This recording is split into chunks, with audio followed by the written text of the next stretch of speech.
In Los Angeles, firefighters are trying to take advantage of the lighter winds as they battle a series of deadly wildfires. The LA County Sheriff says there are now 31 missing persons. Reports related to the fires. People have not yet been allowed to their damaged homes, and officials say it will take at least another week before it's safe to return. We understand your desire to return to your community. However, significant safety and infrastructure issues remain, including downed power lines, broken gas lines, hazardous materials, and unsafe water. Now, thousands of people living there, displaced by the fires, are facing the daunting prospect of finding new housing in very, very difficult times. And the scramble has pushed prices up in some cases by as much as 20%. So much so that the Los Angeles City Council has passed new measures designed to protect residents from evictions and price gouging. The governor of California, Gavin Newsom, also signed an executive order to prevent real estate speculators from making unsolicited cash offers for fire victims' property. Jason Oppenheim, whose real estate company is known for selling some of California's most expensive properties on the show Selling Sunset, says his company will help fire victims free of find new homes. Jason, free of charge. Jason's with me now, sir. I'm grateful for you. First of all, give me an overview, as you can, of the situation amongst those areas where you do buy and sell homes. Some of the most expensive. How devastated are those areas? Total? The Palisades is probably 75% gone. Malibu took a significant hit. And, really we've received dozens and dozens of emails and phone calls from people that are in desperate situations. The hotels are full and there's just not enough supply out there for people to find properties, certainly not in the communities or even near the communities where they grew up.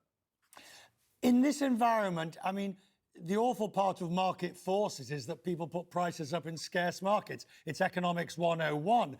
Now, in this case, of course, government and authorities have to step in because people are in extremis in this case, aren't they? What sort of examples have you seen of people being price gouged? Yeah, so again, in a normal market, we're all for capitalistic enterprise, and you can take advantage of supply-demand curves, but not after a natural disaster. And there's a penal code in place, and the governor's, issued a state of emergency. So right now, it's illegal to charge more than 10% above pre-disaster fair market value. And unfortunately, as much as we've put the word out there, there are numerous landlords that seem set on gouging the very victims that need our help the most right now. I've had very difficult, there's many examples where I've seen people that have gone to a property that was asking maybe $10,000 a month. I had a client that offered actually $20,000 a month. And then the landlord countered him at $23,000 a month. Now, we're hoping that people can understand that this is illegal, and maybe they just didn't know any better. But we have a good district attorney, and he's going after these people now. The longer term, I mean, there's a short term, which is you're talking about. The longer term is that there's many of these properties, the unscrupulous will try and come in and buy up some of the most desirable real estate. Now, I guess on the other side of this, you do have a lot of sophisticated people who are well aware of the value of their physical property, but these are not normal times, and people can easily be duped into taking less. Mm-hmm.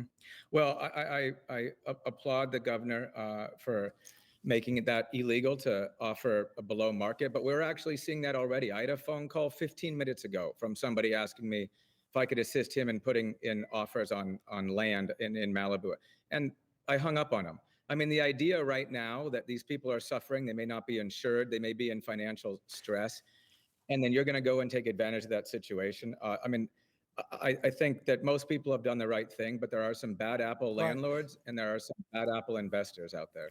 Can I just ask you on this insurance question? Because I know, first of all, you've got people who were underinsured, but you've also in California, as indeed we have in New York to an extent, they are uninsurable. Many companies, insurance companies, pulled out of the very markets that are now devastated.